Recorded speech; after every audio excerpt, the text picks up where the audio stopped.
Into the racks every week, keep craving that rush that you get when you flip to the next page. Life is better when you're living between Wednesdays. Yes, you got a massive back. What's up, folks? I'm your host, Konrad, on Wednesday Night Reviews, and tonight I'm joined by Anthony Stokes, and we're going to talk about their comic, Intrusive Thoughts. So, Anthony, thanks for taking the time to come on the show. Thank you so much for having me. Absolutely. So, Anthony, just to get right into it, for the folks out there in YouTube land who've perhaps never seen your face, never heard your name, who is Anthony Stokes?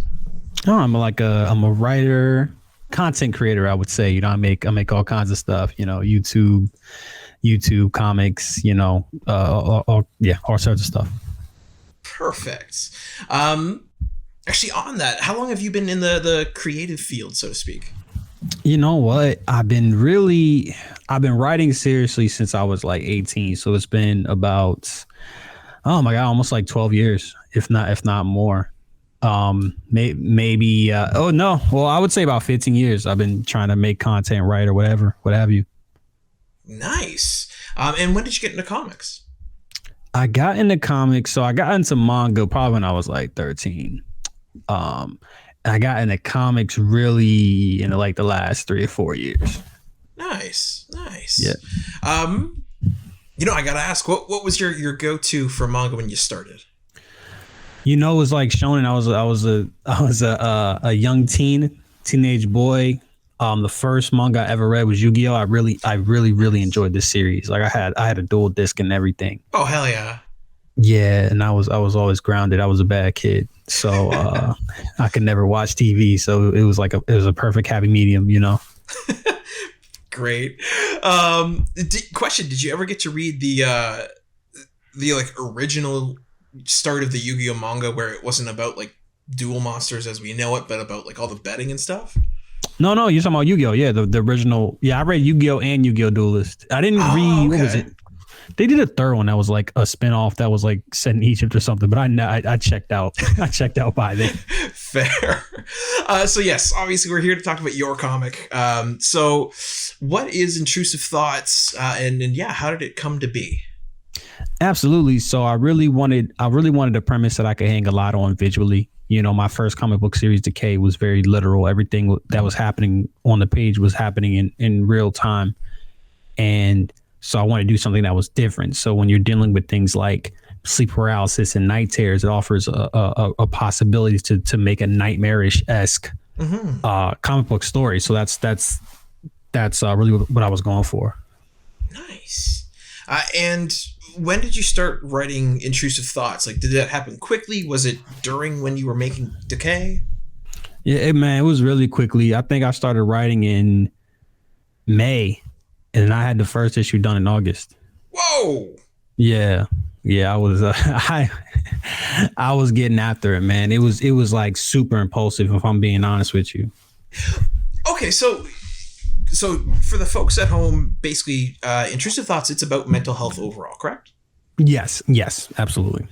Like you said, you kind of got into it a little impulsively, a little intrusively, perhaps. Given that you went through that so quick, because that for writing, drafting, drawing, coloring, all that stuff, for that comic to be done, like that's quick. Yes. What was your mentality going into it? Did you just know what you wanted to tell story wise? And yeah, go for that. Absolutely. So what happened is that when I made my first comic book, Decay, right, I made that in August. I started making that in 2021.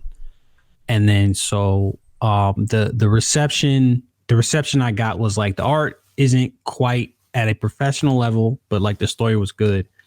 And so I was like, all right.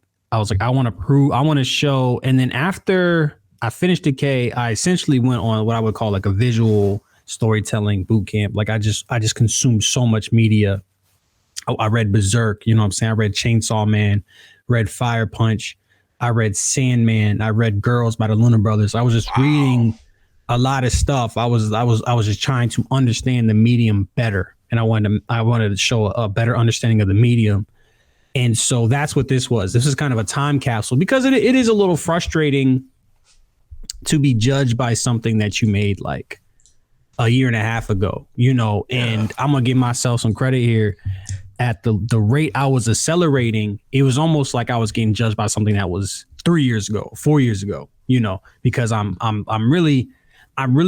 student of the craft, I would say. Like I'm more or less trying to get better every day, you know. Like I have my rest days, you know, but more or less I'm trying to get better incrementally every day. So yeah, it was frustrating for like people to point out like, oh, you did this and that. Or, you know, I don't know. You follow me on Twitter? I don't currently, but I'm definitely going to be. You'll see. Okay, so I'm a very I'm gonna call it arrogant before. Arrogant. You know, so I'm a very loud voice in the community. So people are like, I read your first comic, it wasn't even that good. It's like, all right, bro, well, yeah, I bet. Let me read your first comic, you know. So yeah, it came from a place of frustration in a lot of ways, you know what I'm saying? And yeah, I think it came out great. You know, and even right now, I'm looking at issue 1. I'm thinking, okay, here's some places we can improve upon, which is also good. You know, like it looks great, but I'm like also like, okay, cool. I went to Baltimore Comic-Con because I was like my first big con. Oh, cool, yeah. Like as exhibitor. Thank you. Perfect. And yeah, no, absolutely. And I just met so many people that were so much better at comics than me. Like I talked to a colorist. I talked to an artist, I talked to an editor, and they just showed me how much I had to learn. And it was a great experience to be in that environment. And I was just like, oh man, like I want to just blow somebody away with my knowledge at one point, you know, like so that also happened. That happened like since issue 1 was drawn. So now I'm going into issue 2, like, okay, like I need to make this even better, you know? That's fantastic, and good on you for being able to, given what people have said, you're arrogant, like you said yourself, you're a loud voice in the community. Yeah. Given that, right? Because you hear a lot of horror stories about people that are like that yeah, they close their mind off and they're like, this is what I'm doing, this is my thing, everyone else can screw off. Whereas you're very clearly, between how you've done your research, the fact that you're going to a con and talking to all sorts of people, it shows a really wise sourcing of information, which kudos, because not a lot of people do that.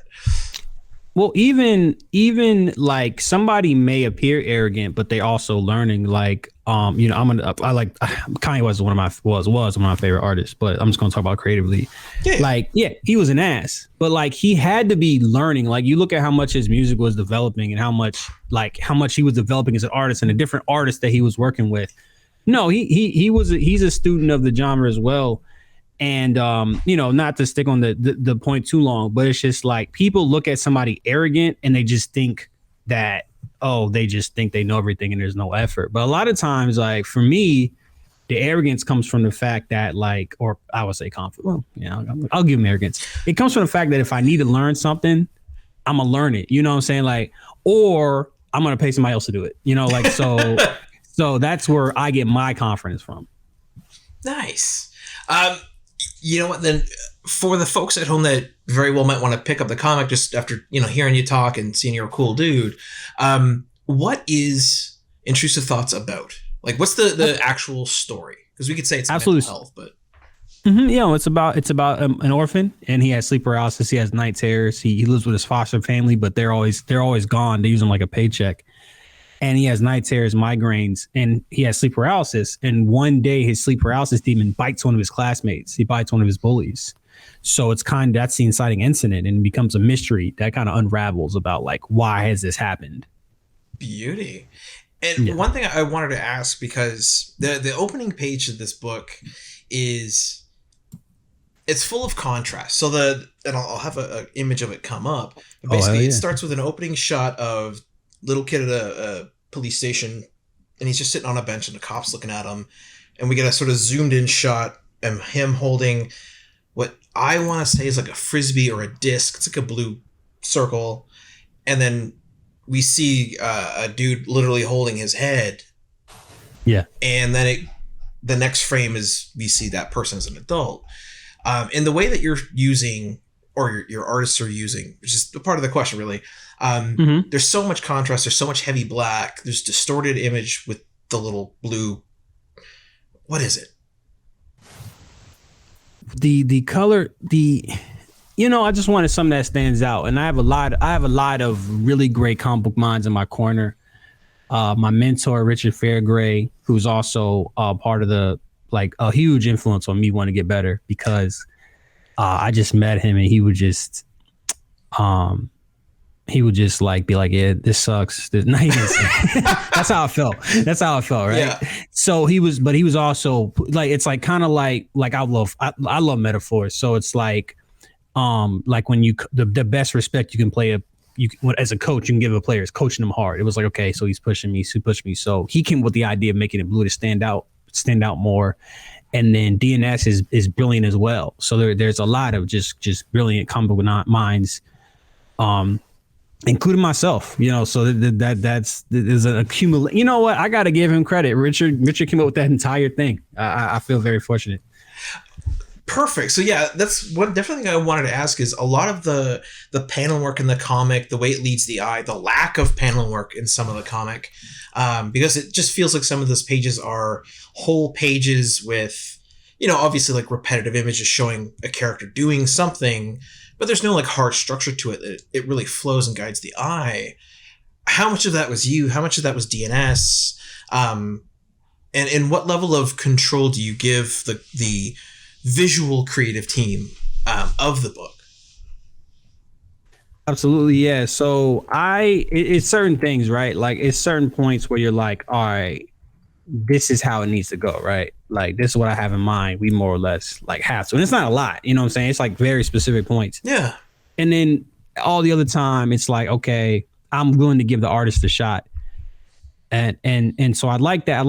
I like a good balance, because we're the writers, we bring a value, but they bring a second value. I say, if you want it to be exactly like you have on the page, write it, draw it yourself. As far as, I think my style is very, I like to do, I'm minimalistic, I would say. Mm-hmm. When something happens, I want it to have a lot of impact, and I also like to tell a lot of story quickly because, we got to pay for the page here. Yep. And that just I think so I still am a screenwriter. And so it's like so different going from movies to comics, because in a movie, like most of it is dialogue. If you watch a Tarantino movie, who I think is the most prolific filmmaker of our time, maybe like you might say like a Scorsese or whatever, but for the last 20 years, who's come out in the last 25 years, he's the most prolific director, writer. The dialogue is a spectacle. Yeah. You know what I'm saying? So but on a comic book page, it takes literal real estate. So to me, the more dialogue I have, well, let's say that if I have like a page with no dialogue, one, don't have to pay a letter for that one. Two, I'm not covering up any of the art, which is like the value. To me, it's like if I go to I keep going with the food metaphor. It's like if I go to Korean barbecue and I fill up on chicken instead of like beef, you know what I'm saying, or seafood. It's like, okay. Yeah. It's not a good use of your resources to have a comic book covered up with lettering. You know what I'm saying? I'm gonna say it, just period. It's not a good use of resources. Yeah, no, it's definitely one thing that doing what I do and talking to all the different creators I have, that's sort of a unanimous thing. A couple of them are actually in their day job, they're copywriters. And so when I talk to them about how do you create your books? What are you doing? What's the process? They're like, well, one, make every word count. Don't just throw words out, because one, literally on your page is real estate. You will destroy the art. And one of them actually had that issue where they'd written so much dialogue that their artist drew this gorgeous page, and then it was just word bubbles. And the writer rewrote the whole page because of it, because they're like, no, it's screwed up. That's smart. Yeah. That's smart. So yeah, I can definitely appreciate like the design and the idea to keep your words concise. I was also about to say real quick, that's also why it's important. I like that author, the writer, went back and kind of fixed it. And I think the letter, when you add the lettering, that's the last draft. It's always an opportunity to see how it fits, see how it flows, what words. It's so much easier to see how much. Because I'll look at a big block of text and it might not be that much, or it'll be a line of dialogue. It's like, you don't need it. It's contextual. Interesting. well, like you said, it was about 4 months. Yeah. When it comes to that process, like you said, like the lettering is sort of your final draft for how everything fits. Do you find with your creative team there's a lot of back and forth, or are they pretty well, oh, here's the direction, let's just go for it, and they kind of ace it? I imagine, everything's sometimes a little this, sometimes a little that, but generally speaking, like, how did you find your creative team this time? So I'd worked with DNS before. DNS had done 3 covers for me previously, and they were all great. They were all phenomenal. And so I was like, yo, do you want to do a long, I kind of use variants as an opportunity to see like, okay, would this person work on a long form series? So that's what happened. It kind of worked out perfectly. And he had a letterer that he works with named Mirror Mortal. And I think their styles like gel like really, really well. So it was kind of, it's kind of a no brainer, like it's like basically it was like foolproof. Like I knew him and then I knew her. And it's like now I'm kind of like, I'm very fortunate that happened, and not everybody. Sometimes working with new artists is scary, but he made it really easy. Perfect. And you know what? What's the best way to get the book? Kickstarter, man. Go to Kickstarter and search Intrusive Thoughts, please. Perfect. And when did or when will it launch? It's active right now. So if you see me looking at the corner of the screen, I'm looking at my total.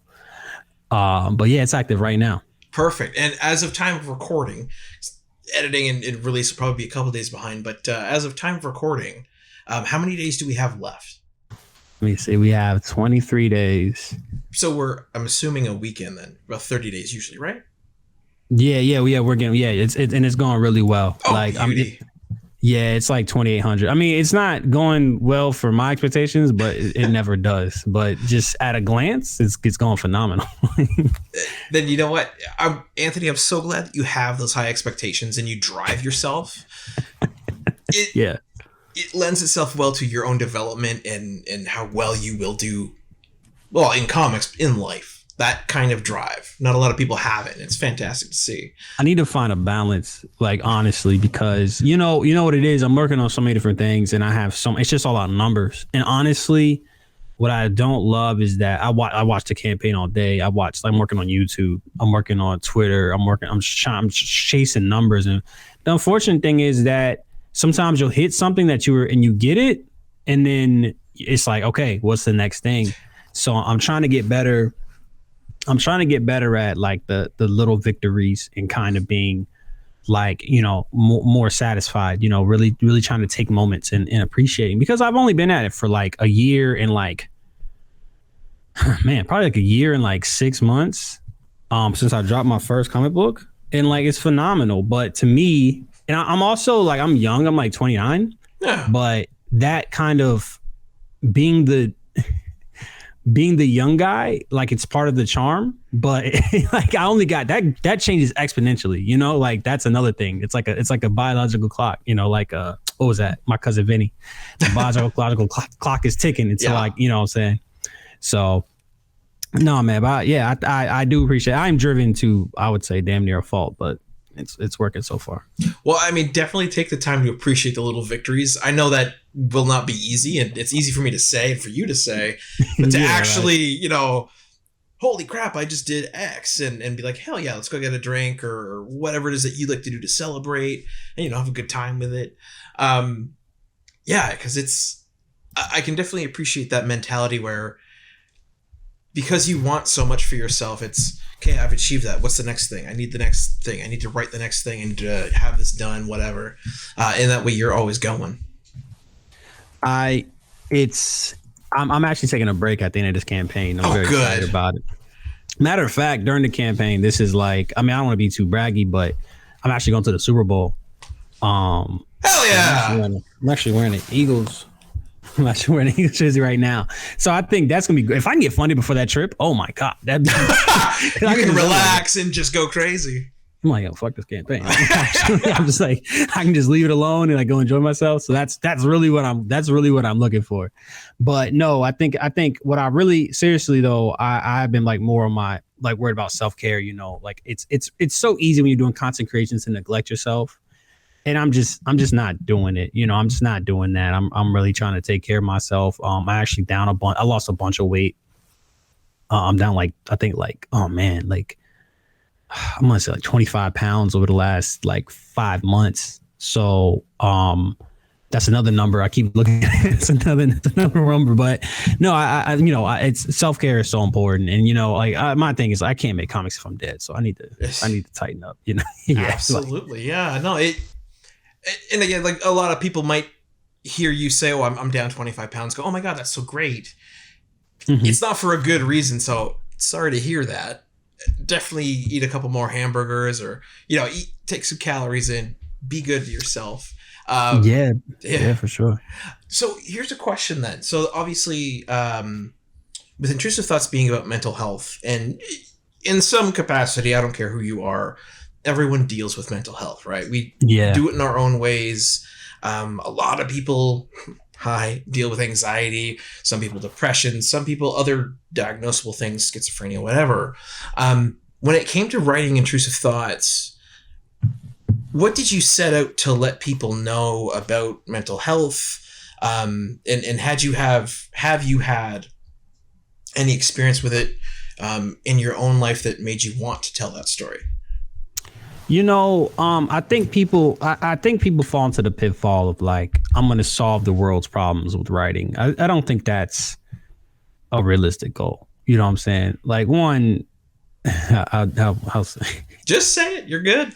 No, it's like, all right, I went to go see Avatar this weekend, which is largely about like protecting the environment. And I used like perhaps recyclable 3D glasses. I'm not sure if they do that anymore, for instance. So like it definitively hurt the environment. It's stuff like that. And it's a little cynical, but like, I'm never trying to fix the world's problems. I'm just trying to make people empathize, essentially. Mm-hmm. And so in mental health, I do think there was I deal with mental health issues all the time, and I do think it was a bit of like I'm gonna say it's vague, right? It's a vague topic that you can kind of hang anything onto, like it's a theme that it's an umbrella, mm-hmm. and so you can kind of do you can kind of do and talk about it in a way, and also be super subtle. It's also really easy to like express visually.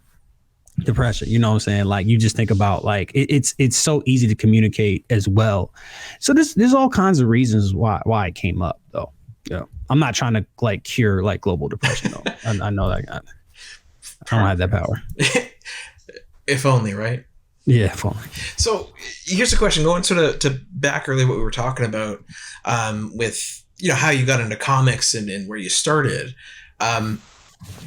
Why comics specifically and not more of like a manga style book? Is there a reason for it? Will you maybe make a manga later? Like, was there I have a manga actually finished right now.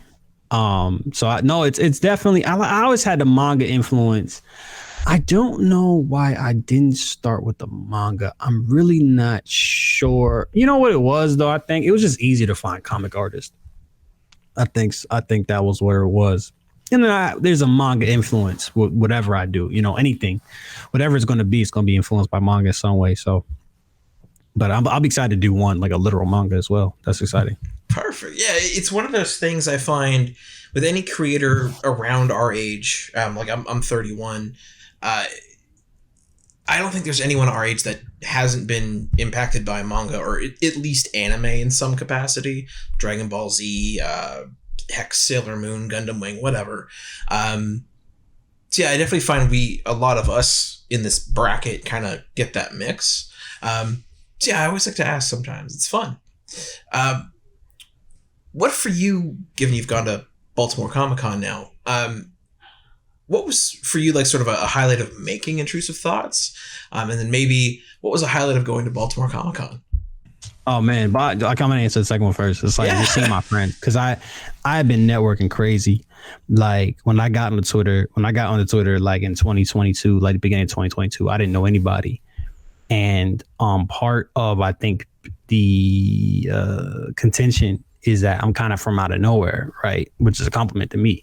But I've been in Twitter spaces, I've been networking crazy, and I get to see like a significant part of my network in Comic-Con or in hanging out and stuff. Like honestly, we hung out too hard. I almost didn't make it through the con. So that was definitely the best part. And then the best part, Intrusive Thoughts, it's the validation, the validation of like, yo, people, the validation of like knowing that I can make a great comic book, to be honest. You know what I'm saying? And then again, to look at it and be like, I can do better. Like there's we can go higher than here, that's the best part. Fabulous. Truth be told, Anthony, you are definitely, it feels like anyway, you're definitely one of the most directed comic creators I think I've spoken to yet. I've done a lot of these interviews, and you're definitely up there, because I can even just mentally, I can see it. Like your gears are clicking away, you're working, you're thinking, you're probably talking to me and going, okay, how can I write the next story? And okay, what was this question? Cool, blah, blah, blah. What's the next panel here?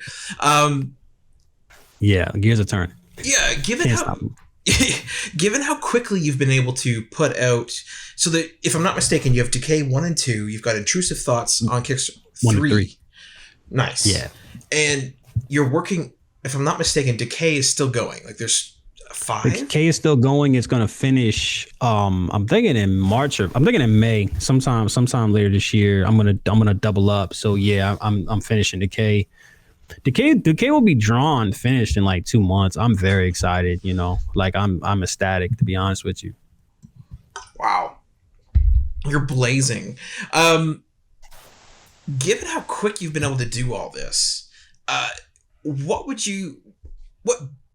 maybe 1, maybe 2 pieces of advice would you give someone who wants to create comics? I would say be prepared to learn, be prepared to fail. Like, you there's no way you're jumping into something so specific. And if you're crowdfunding, you're jumping into 2 specific things. You're jumping into 2 things that are just not unlike anything else. You know what I'm saying? Like, it's just so weird. Like a Kickstarter is weird. Like if Kickstarter was a traditional store where you didn't have to make an account, oh my God. Like I bet I have like so much more money. Like it'd be so much easier, but it's just, you have to jump through hoops just to support people. It's crazy. Yeah. And then comics are hard too. And I would say, I would say start small. It was a piece of advice that I didn't really want to listen to. And then I really sat down, I wrote a 5-issue series, and I learned so much. I learned so much just from that first issue, and I keep learning with every issue. And now it's done. Now it's done, or it's going to be done in like 2 months. And I'll have finished the series within like a year and a half. I'm free to do something else. I'm free to do something else. Whereas if I was trying to make like Saga, it doesn't make any sense to me to try to make a Saga as story. Like these guys had like an incredible infrastructure. They had like Image, which is like probably the 3rd or 4th worst, 5th smallest, like biggest indie, like biggest publisher of comic books. Mm-hmm. And they had to take a break. Like they took a significant break. They took a hiatus. Like you think you're going to, I mean, if you can, I'm not going to say you can't do it, but think about like you and your artist who don't have the infrastructure, somebody's gonna have to do everything. It's just do the small thing, bro. Just do the small thing. Do a spinoff, do like a issue 0, like, just do something small, please. No, you're absolutely right. It's from the artist that I appreciate your, have you done art itself, by the way? No. Okay. I know. I stay in my lane. I knew you'd written everything so far. I wasn't sure if you'd done art yet. But one thing that a lot of the artists that I've spoken to have told me is actually just that. So on the artist end, there was like, just draw like short comics. One of them who I've become sort of friends with, he was actually like, if you're starting out, do Instagram comics. Do like a weekly 3-panel comic. That's it. Yeah, because that'll get you going. Oh, that's great. Yeah, that's brilliant. I'm like, I'll give myself credit. I did like little comics, like a page or two comic, like three of them. Nah, that's right. Yeah, I did do that. Perfect. Then you know what? We've kind of breezed through sort of the main questions I wanted to ask. So just as a recap, Anthony, where can people follow you and how can they support you? They can follow me at Stokes-Reitz on Twitter, and I'm at Super Comic Bros on YouTube. Beautiful. And then the Kickstarter campaign, if they Google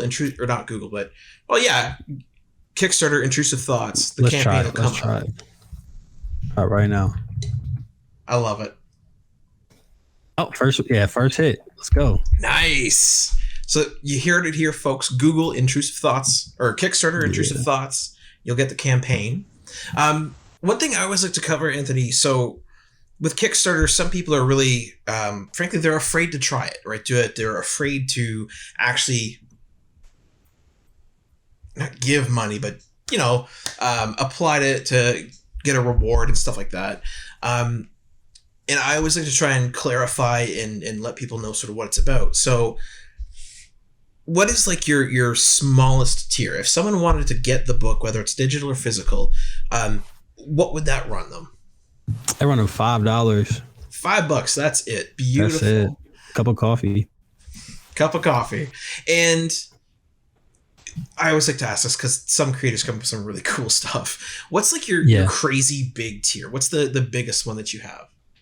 Oh, it's like $275. You get every cover signed and you get drawn into the comic.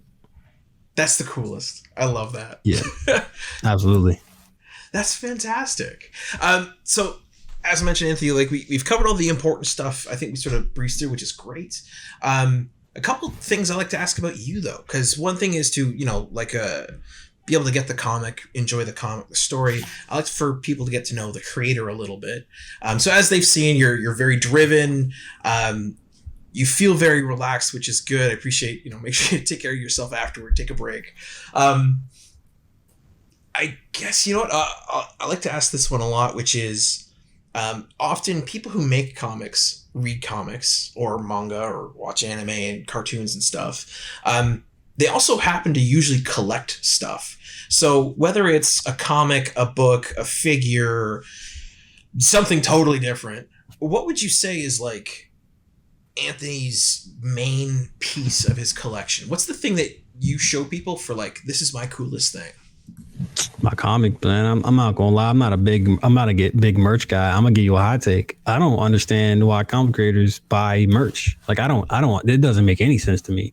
You telling me you could, if I buy a $30 Grogu, whatever that little thing is called, action figure, I could spend another $20 and get a banner for a con table. You know what I'm saying? I can buy physical comic books that I can sell. It just doesn't make any sense. I don't understand it. I don't. Like, I'd rather have as many comic books as possible.